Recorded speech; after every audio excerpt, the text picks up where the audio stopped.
साथीहरू भयो, पुग्यो अब बस। हरेक चुनावमा एउटै कुरा, एउटै बाचा, एउटै भाषण र एउटै सपना। हेर्नुहोस् यो भिडियो। यो चुनावपछि फेरि बहुमत ल्याएर म प्रधानमन्त्री भएँ भने 6 महिनाभित्र ग्यास वितरण गर्छु। यो रेकर्डमा रहोस्।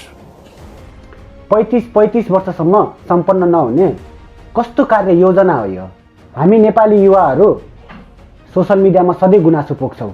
देश विकास भएन, भ्रष्टाचार बढ्यो, रोजगारी छैन। जब भोट गर्ने बेला आउँछ तब हामी पार्टीको पछाडि लाग्छौँ। आफ्नै दाजुभाइहरूलाई फरक पार्टीको भयो भने घृणाको दृष्टिले हेर्ने गरिन्छ। नेताहरूको झोले बन्छौँ हामी। झोले बन्नु नै छ भने भिजन भएको नेताको झोले बन्नुहोस्। एक दिनको चुनाव 5 वर्षको भविष्य निर्धारण गर्छ। अब क्वेसन तपाईलाई, तपाईले भोट गर्दा के हेर्नुहुन्छ?